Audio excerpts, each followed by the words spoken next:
Oh, oh, j'ai de très fortes douleurs au dos. Oh, il faudrait que j'écoute les conseils du médecin et que je me repose un peu. Oh, et mes pauvres moutons. Oh, j'ai besoin de m'asseoir confortablement et de m'occuper du pâturage des moutons en même temps. Comment je peux faire ça?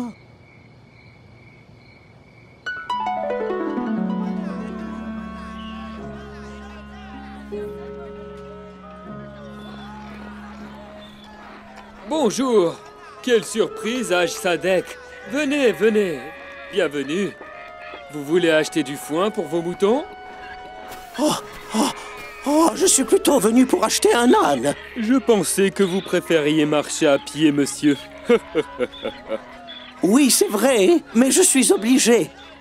J'ai des douleurs terribles au dos et j'ai besoin de m'asseoir. Que pensez-vous de cet âne fort?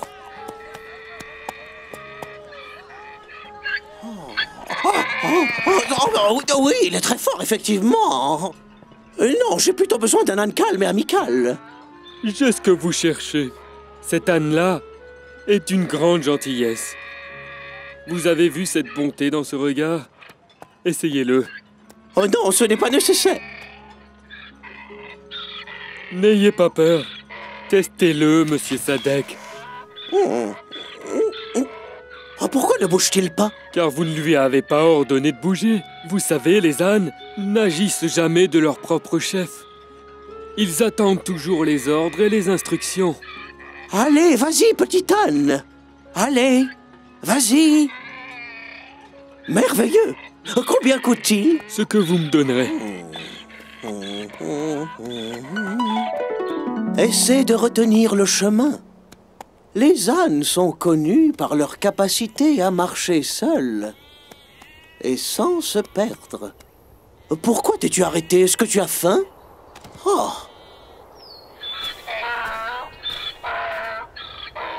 Mais ne hausse pas la voix comme ça, voyons. Vas-y, mange, et bon appétit.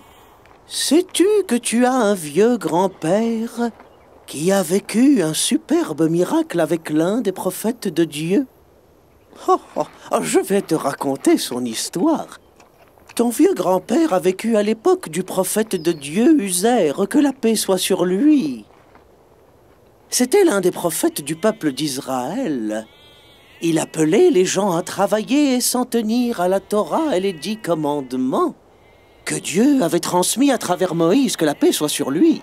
Mais la plupart des gens avaient malheureusement une vie malsaine, faite de corruption, de tromperie et de trahison.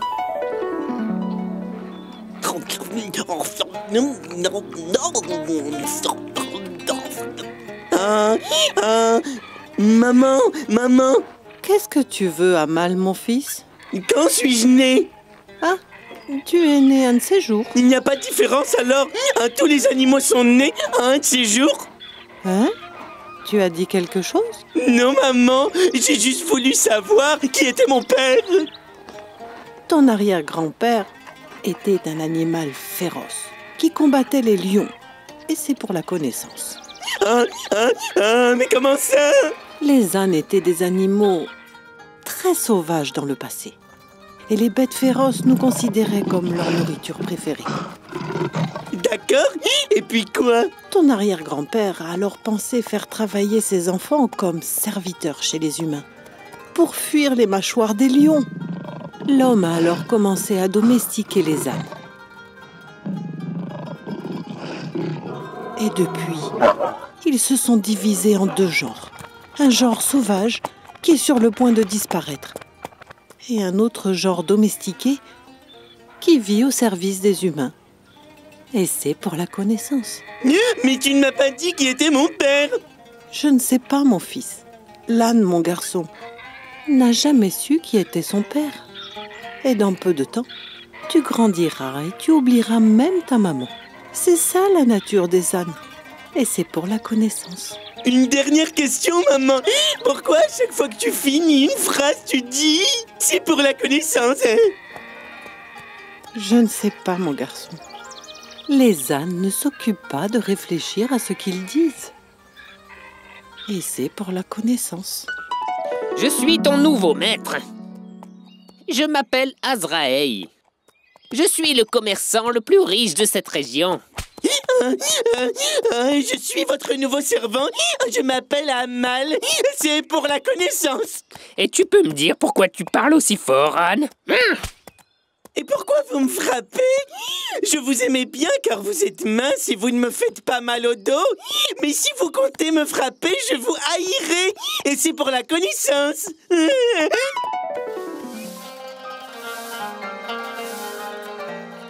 Je t'ai dit de te taire. Arnoussa, viens voir ma petite femme chérie. Viens voir, j'ai acheté un nouvel âne. Et moi, j'ai préparé la nourriture. 2 bons gros œufs pochés. Me dis pas que tu as préparé 2 œufs entiers. Mais pourquoi donc, Arnoussa?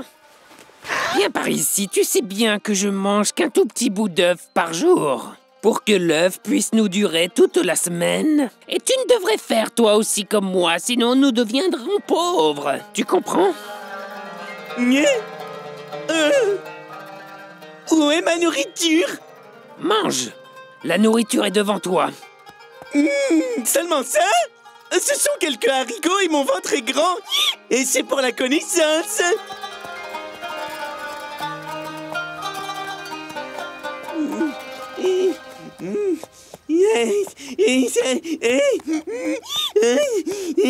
Mon ancien grand-père était un âne quand il a accepté de travailler chez l'homme. Mais qu'est-ce que c'est? Qu'est-ce que tu as? Eh bien, je me sens très fatigué. Et j'ai chaud et j'ai faim et je suis triste et c'est pour la connaissance. Tu parles de la connaissance? Mais tu es un savant alors? Non, je suis Amal. Je m'appelle Amal. Et moi, Naouka. Je suis très ravie de te rencontrer. Ravie par ce temps chaud. Est-ce que tu es folle? Qu'est-ce que tu fais? Tu abandonnes ton travail pour parler avec d'autres ânes? Prends ça. Tiens. Ne me frappez pas devant elle. Je vais déchiqueter ton corps avec ce bâton, espèce de paresseux. Je vous ai dit de ne pas me frapper devant cette ânesse étrange et folle. Oh, le pauvre, il est en train de supporter la douleur pour moi. Comme il est bon et tendre, cet âne. Allez, allez, avance. Je t'ai dit d'avancer. Je vais aller chercher un couteau et je te tuerai avec. Non, je ne veux pas qu'on te tue, Amal, pitié. Mais non, n'aie pas peur. Il est tellement avare qu'il ne tuerait pas un âne qu'il a acheté avec son propre argent. Oui, mais dis-moi comment cette situation t'avantagerait. Je n'en sais rien.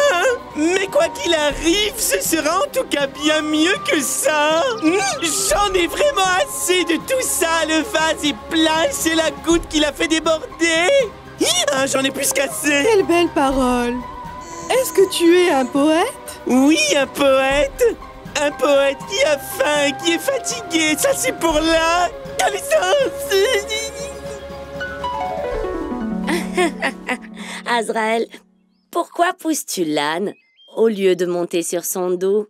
Tu n'as qu'à lui demander. Il refuse toujours d'avancer. Il a peut-être faim.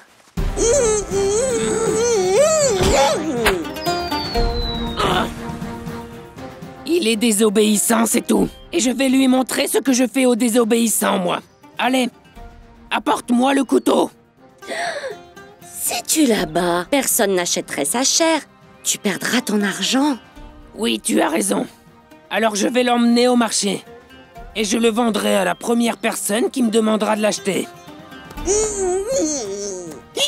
vais enfin me débarrasser de toi.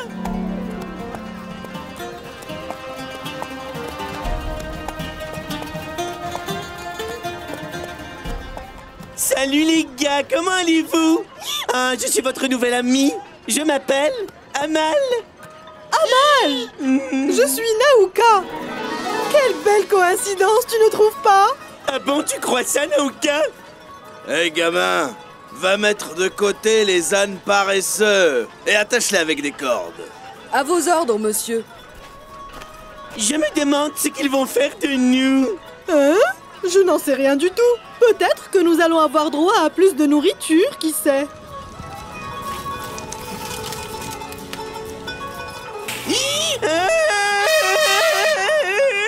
Pourquoi est-ce qu'ils nous brûlent?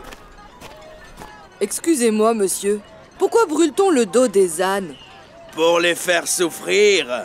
Parce que si ensuite on touche à la blessure, l'âne stupide se met à courir, comme si c'était un cheval. Et ainsi, il est plus facile de les vendre, j'ai compris.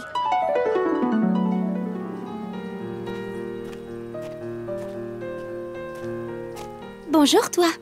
Je suis Hanem, la servante de Monsieur Azahir. Mais il me traite comme sa propre fille. Vas-y, prends ces haricots. Non. Pas ceux-là, les autres. Monsieur Azahir m'a demandé de choisir le meilleur haricot pour toi et de venir te le présenter. Et que lui mangerait tout ce qui reste. Je n'arrive pas à le croire. Il existe vraiment une personne aussi bonne. C'est incroyable. Lorsque tu auras fini de manger, je nettoierai tout ton corps avec de l'eau. Non, mais qui c'est qui sert l'autre ici? Le grand commerçant était très avare. Je me demande, quel est le travail de mon nouveau maître, Monsieur Uzer?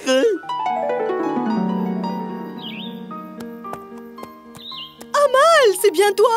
Oh, je ne t'ai pas reconnu du tout. Il me semble que tu as pris du poids. Et puis, tu portes une nouvelle selle qui te va à ravir. En effet, Monseigneur Aziz m'a apporté 2 nouvelles selles et j'en suis très content. Ah, et c'est pour la connaissance. Son nom est Azahir, Amal. Il s'appelle Azahir. Et non pas Aziz, tu comprends? Depuis le temps que tu travailles chez lui, tu ne sais même pas comment il s'appelle? J'ai entendu beaucoup de gens l'appeler Aziz. Et je les ai entendus dire aussi que les ânes sont bêtes et paresseux. Ah, bref, et toi, qu'est-ce que tu fais ici? Oh. Eh bien, je travaille ici, chez le fabricant de bijoux. C'est un homme très riche. Mais malheureusement, il est extrêmement avare. Décidément, les humains sont étranges.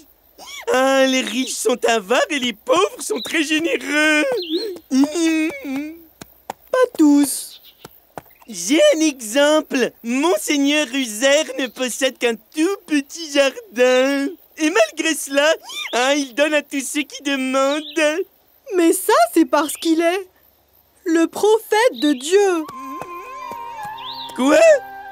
Un prophète? Ah, j'ai compris maintenant. Pourquoi il se rend dans les maisons de tout le monde? C'est pour leur conseiller de faire le bien et de quitter le mal. J'allais douter de mon intelligence, hein? Un prophète.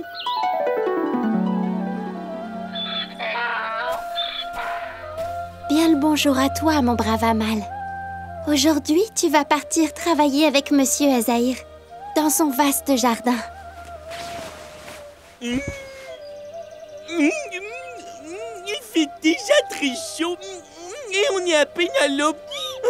Comment sera la chaleur au milieu de la journée alors? Ne sois pas paresseux et ne joue surtout pas sur le chemin. Et accomplis les ordres de Monsieur Azahir, sans tarder. Je vais d'abord boire un peu d'eau et puis je serai prêt à partir.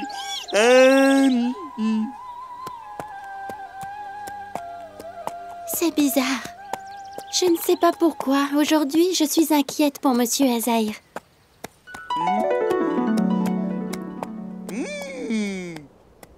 Nous nous trouvons dans la cité des morts. Je crois que les gens la nomment le cimetière. Je n'aime pas cet endroit. Je ne me sens pas rassuré ici. Et c'est pour la connaissance.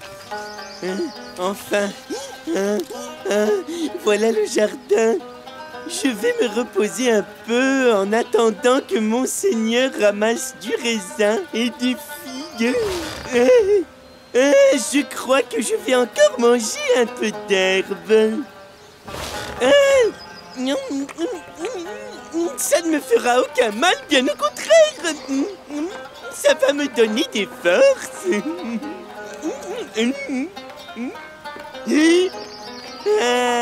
Les 2 paniers sont remplis et mon ventre aussi est rempli et c'est pour la connaissance.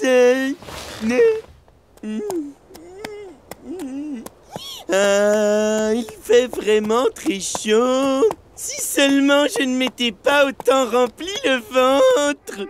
Le prophète Uzer a senti qu'il avait besoin d'ombre et que son âne aussi avait besoin de repos. L'endroit le plus proche d'eux était le cimetière, alors ils y sont allés. Est-ce mon seigneur qui est en train de manger du pain sec mouillé avec du jus de raisin? Ce n'est pas du tout suffisant pour lui. Comment fait-il pour manger aussi peu? Le prophète de Dieu Uzer, que la paix soit sur lui, était préoccupé par une chose. La résurrection. Comment Dieu peut-il faire revivre ces os après leur mort?